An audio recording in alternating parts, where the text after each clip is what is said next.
Welcome, listeners, to That's a Good Card. Today, Ya will have the challenge of getting me to say, that's a good card. While Ya will be doing the convincing, I'll be playing the devil's advocate. If you're wondering right now, why do I sound a little bit different? Why does Ya sound a little bit different, even though he hasn't spoken yet? Different. Speak now. Thank you. It's because we're actually recording this live from Las Vegas MagicCon. We are sitting in our hotel room as we speak. This is the morning of Sunday? So, yes, Sunday, Definitely correct. Sunday. Man, in Vegas, you just kind of lose track of time. You do, actually. Yeah, it's a time warp for sure. Yeah, last night we were jamming LobbyCon to like 1:30 or no, probably about 1. I think it was just about 1 when they kicked us out. Yeah, at 1. Yeah. They told us, hey, we closed so an bad. hour ago. Yeah. Oh, man. You let us stay here for an hour? Why? Yeah, that's crazy. But I lost my voice from yesterday because of all the screaming and laughing and joys of MagicCon. So if I sound a little off today, listeners, it's not because I'm sick. It's not because I have no energy. It's because my voice is shot. Here's a fun story. At one point, we were taking the monorail here in Vegas from one part of the strip to the other so we can go do LobbyCon. And I don't know what was said. I can't remember. All I know is everybody heard Kyle laughing. Like the random lady sitting at the other end of our car, she started looking over and like smiling because of Kyle's infectious laughter. Your laughter is so distinct. I do have quite a shriek style laugh. I laugh very like aggressively loud for like a split second. And then like the rest of the laugh kind of happens. So I'm sorry to all the patrons of the monorail late last night hearing me laugh, but it was a blast. You know, we got to hang out with some of the community members in our Discord and got to jam games with them, and we also got to hang out with some of the Howling Salt Mine guys. Yeah, that was cool. It was just an awesome All night. of it was really cool. Overall, I ended up playing 14 games so far in the past 2 days. I know we're supposed to be talking about this card, but I mean, just talking about MagicCon in general. right? It's part of it. It's part of it. This will lead into why we're talking about this card, but I got 14 games in. Do you know how many games you got in? Unlike you, I haven't been doing as diligent of a job tracking, but pretty much any moment where I wasn't at a standing in line, I did a lot of standing. Yeah.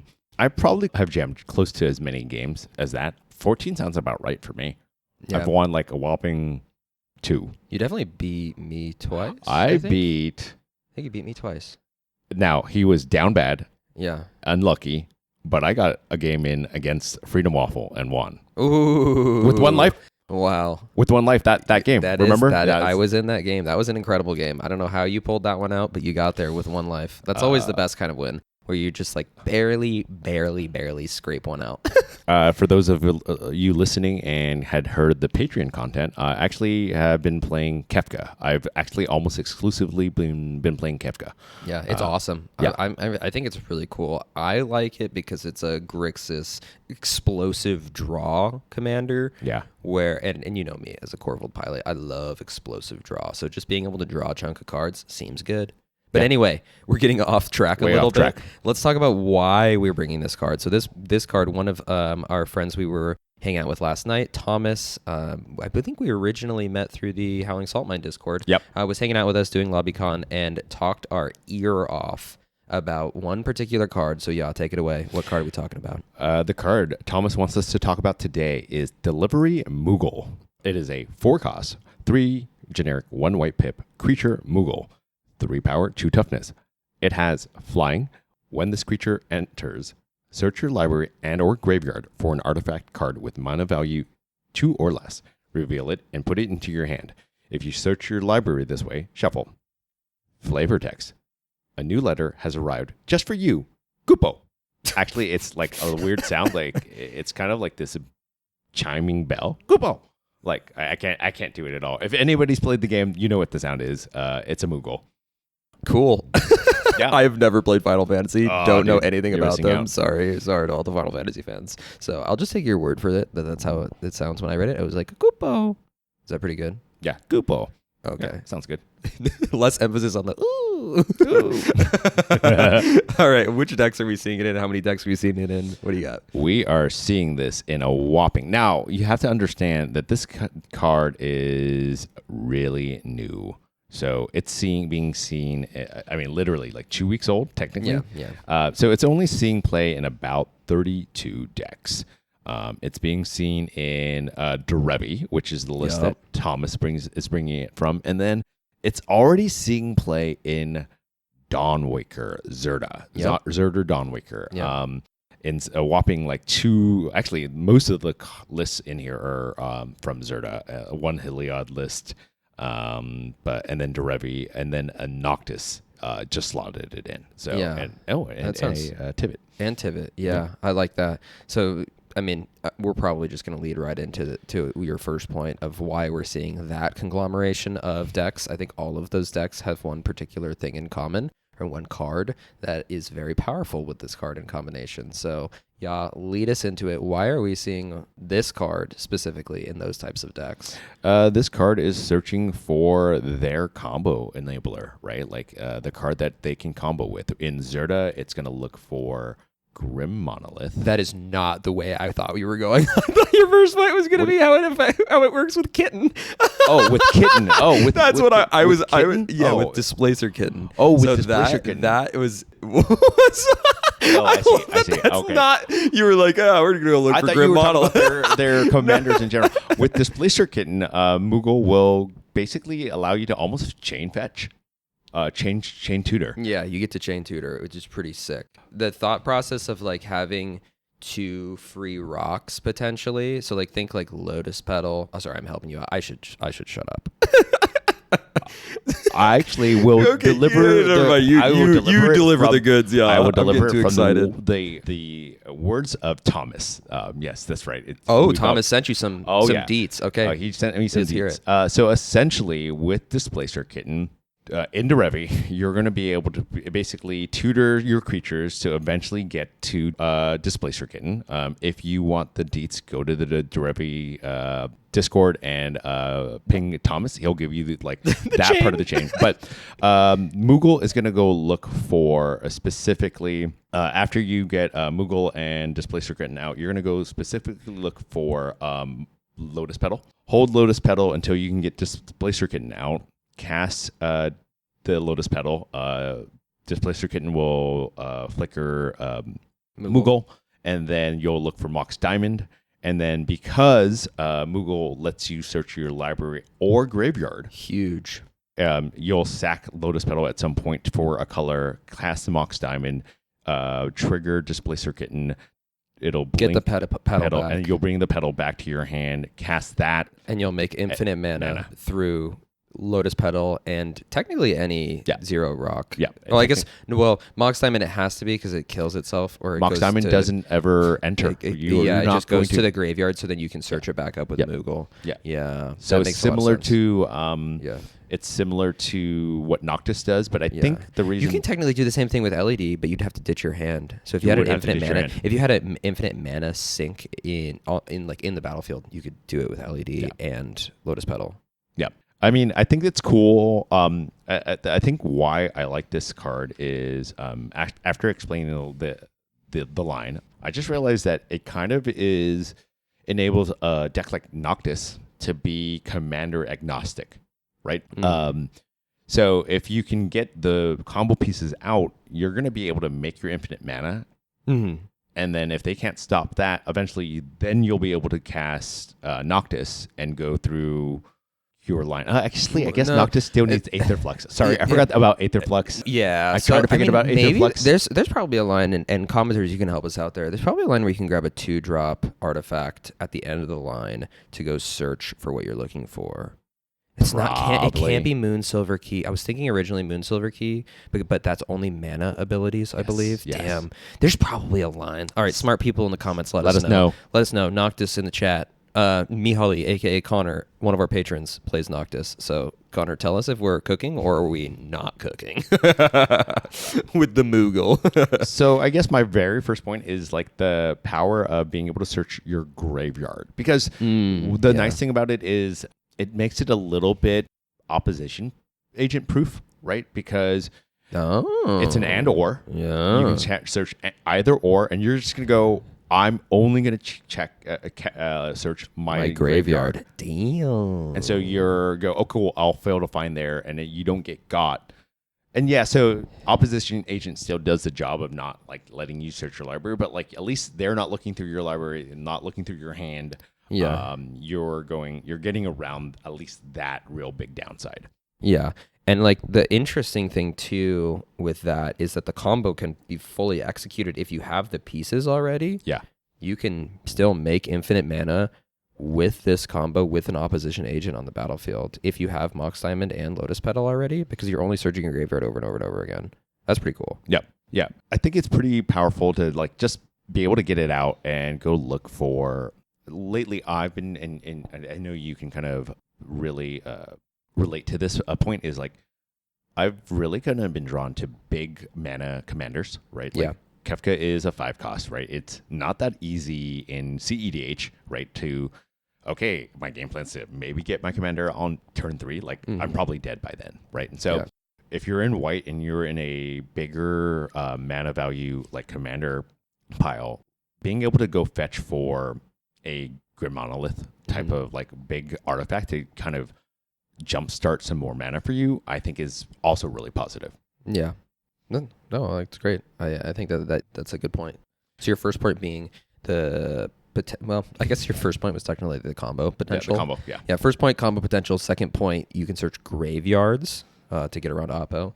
And then third point is getting value. Yep. Is just the straight up, hey, I'm going to go search for this 2 mana artifact that's going to help me out. And Thomas also wanted me to make sure I mentioned, so that I didn't embarrass him, that it's also a single white pip, which, yes, it's a 4 cost. Yeah. But it's a single white pip, which I think in white is kind of a huge deal. Otherwise, like sometimes it's double white for really cool effects. Like that single white pip makes it a little bit easier to just get out of your hand.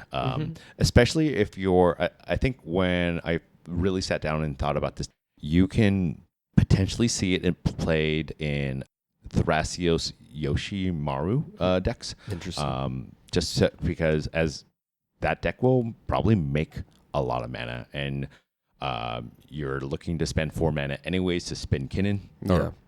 To spin Close. Thrasios. There you go. Right? You might have a Kinnan too in that deck. Yeah, you never probably. know. Probably do. You probably do. Yeah. So you'll have more mana than you know what to do with. Like I played against a lot of Rock Thras. Yeah. And like the amount of mana they have, and not necessarily have anything to do with it. Yeah. Right. Now you have a thing that you can go tutor, right? And like this weekend I was looking for, I just need a tutor. If I can get a tutor, I can win this game. Yeah, that's a great point. Did you have any other points? That's all I have for Delivery Moogle. Okay. Well, I got one more for you. Yeah. Something that we just like as we're talking about it, that I was like, that's pretty cool. I like the card combos with things that we already run no matter what in all of these decks, no matter what, right? It's like every deck is going to be playing Lotus Petal. Every deck is going to be playing Mox Diamond. If you're not, that's wild. Yeah. So and then all of the decks in blue that are interested in this are going to be playing Kitten no matter what. So it's just like I am drawn towards cards that you don't have to add a package for it to be good. You can just like seamlessly slot it in to something that you're already trying to do. And then this point kind of, I will use this to segue into my first downside, little transition action. But something I wanted to say here is like the reason it's kind of a seamless transition in some decks is my first downside, RIP Bright Glass Gear Hulk. In our conversations last night, which was Bright Glass Gear Hulk, wonderful Magic the Gathering card, but in certain lists, Delivery Moogle is replacing our good friend, the Bright Glass Gear Hulk. Yeah. AKA the Piss Hulk. But if you haven't listened to that podcast, Sam from the Howling Salt Mine joined our podcast to talk about that one. And last night when we were talking to Thomas and Sam about Delivery Moogle, apparently people are cutting Bright Glass, just putting in the Moogle instead, because it fills a very similar role in the pod line like you were talking about. Easier to cast. And honestly, this isn't really a downside. This is actually kind of an upside. But the downside for me is like I really like Bright Glass Gear Hulk. And I'm sad if decks are cutting Bright Glass Gear Hulk for Moogle. There's a lot of, like, it's one of those things where like, I don't blame them. I don't blame the people who are switching over. I get why. Yeah. But at the same time, it makes me sad because I think the Gear Hulk is one chonky boy. So this is like a eulogy for Bright Glass. I guess that's my downside. No, it's easier to cast. It's a monocolored card, right? Yeah. And so if you're not in just green, if I you're not don't in know green, if there's any. Oh, Noctis, yeah, or Noctis. Esper Piles, yeah. Like like I mentioned earlier, right? Something I just thought about is Zerda plays it. And Zerda, yeah. Tivit can play it, right? Like they have 2 costs combo cards that they're looking for. And this is another, and it's on a body. So it's much more difficult to potentially counter this specific tutor, right? It's not like a sorcery instant that... it has all the same benefits that Bright Glass does, besides it being a chunk. It's not a chunk. It's not a chunk. Bright Glass just is a much little Moogle. chunkier. It's just a little bit of Moogle. And that'll lead me into my second point, which is like if you decide to use this combo piece early to get value, like let's say you're like, shit, I just need to go get a Grim Monolith off this thing, whatever turn you're on. When you don't have the combo enabled, because it's a 3/2, it's just going to catch strays, right? The 2-but is really the difference between Bright Glass and this thing. And I'd love to hear in the comments people being like Bright Glass or Delivery Moogle and like choose their character, because I think that I don't think it's cut and dry. And I feel like when we were talking to Sam and Thomas last night, they were talking about how like the Discord does think it's a little like maybe not cut and dry, but they made it seem like this is the new thing, So I'm very interested to see if it is like a true replacement for those decks or not. But I do think that a big differentiator is like you can just play Gear Hulk, and it's just like it's gonna stick. Like I don't think I've ever seen a Gear Hulk die unless it's like straight up Toxic Deluge. You know what I mean? Whereas like it's not gonna catch strays from an Orcish Bowmaster like the Moogle will. That's true.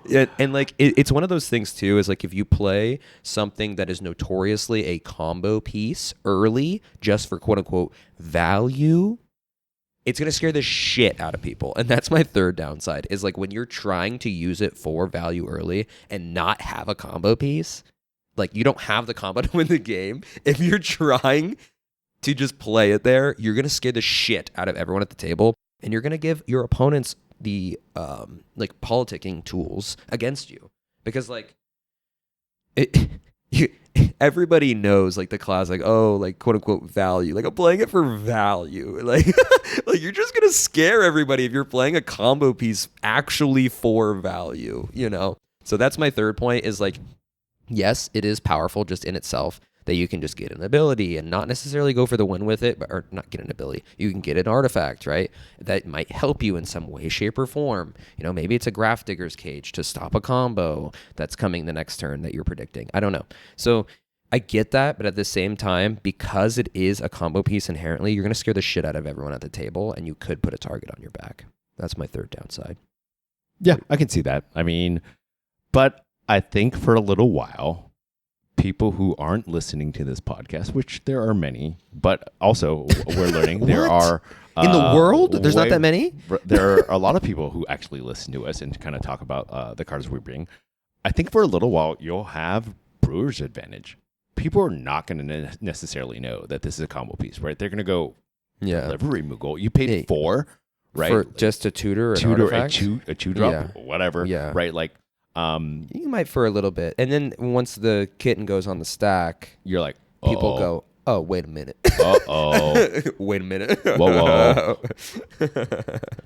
No, that's fair. But those are my downsides. Honestly, this card is so underexplored, and it's probably, I think this is the first card we've talked about that's like a new card.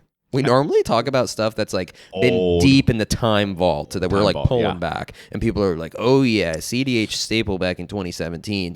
Like those are the kinds of cards we generally talk about. So it's really fun to talk about a new card, and I'm sure other podcasts and or content creators have talked about this card, but maybe not as in depth. I don't know, or maybe they have, and we're just ripping them without knowing. I don't know. I don't think so. I consume a lot of content, a lot of CEDH content, and it's not like you and I are not the same. We're not the same, and I don't feel like a lot of people have talked about it to the length that we're trying to talk about it, and try to like the case we're trying to bring here. That I'll be honest with you.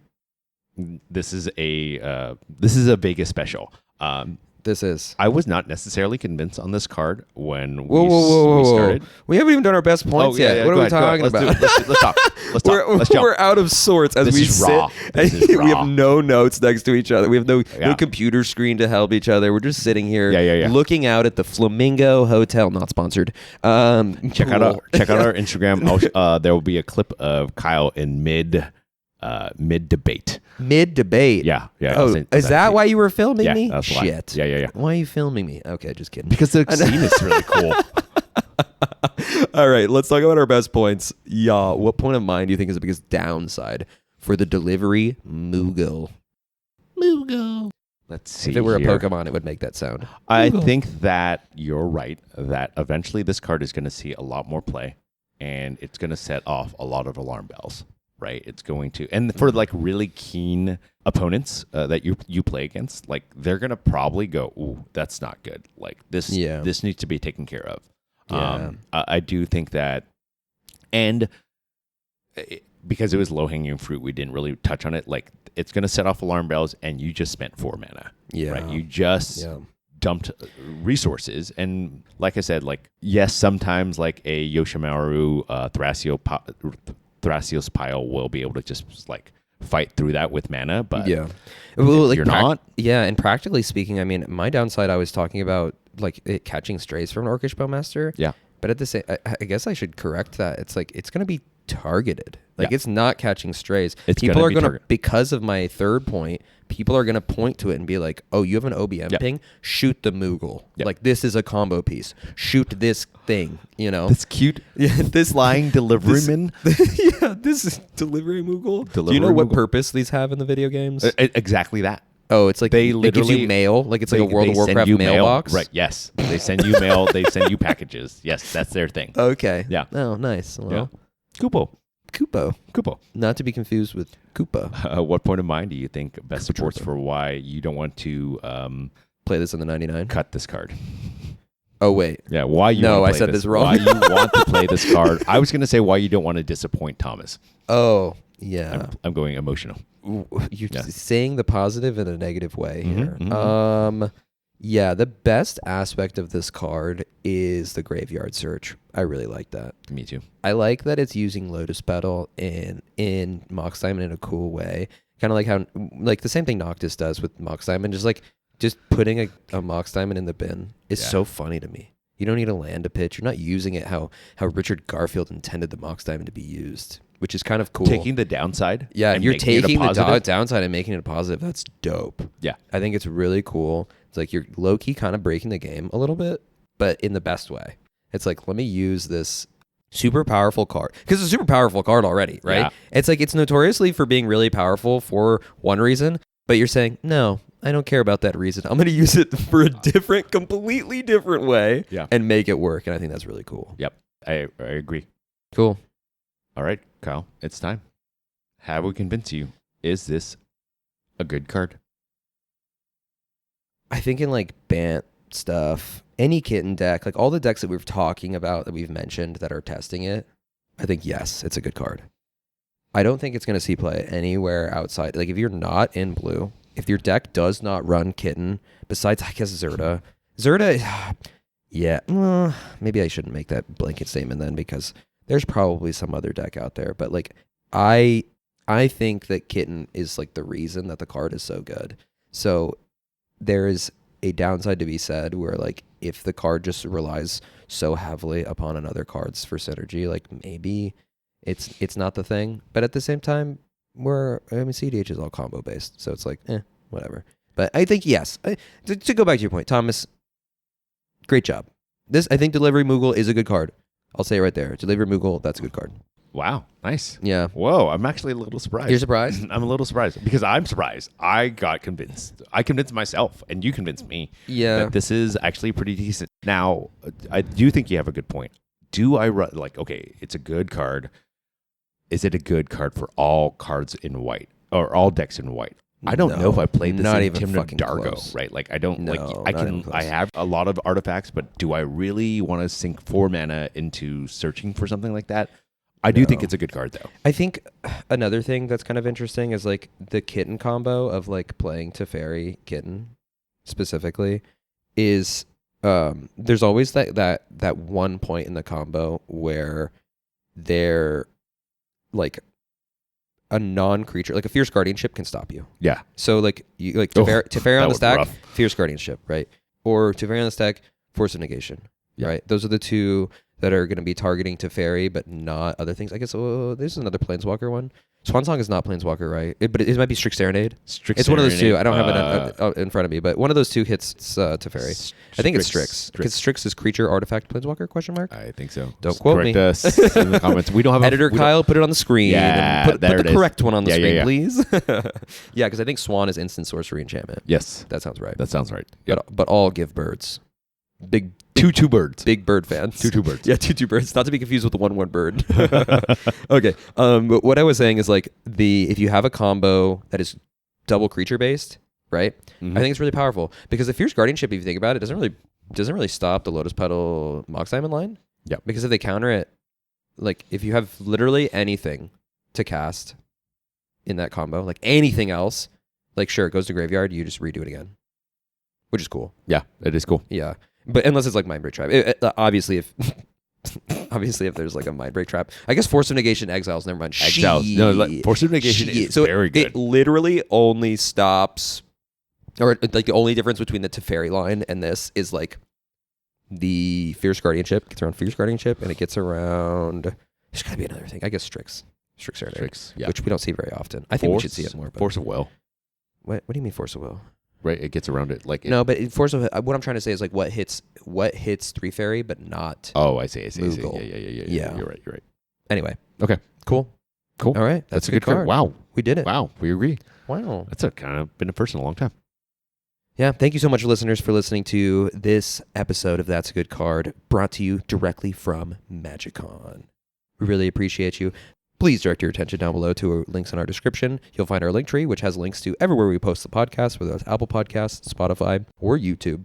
We also have links to our Discord and our Patreon there. Our Discord is free, and you can join some friends, play CEDH games, talk CEDH, even recommend That's Good Card cards for the podcast. I cannot talk better about the Discord community that we've built. We've met a couple of the people here at MagicCon this weekend. It's been lovely. Shout out to Hayden. Awesome. Shout out to a certain Sequoia. And just thank you so much for being awesome members of the community. Additionally, if you're interested in more Taxi content, check out our Patreon. We have a ton of extra podcasts, unhinged podcasts as well. Mostly unhinged, yeah. Mostly. But there's extra content in there. All right, thank you so much, and we will see you next Monday.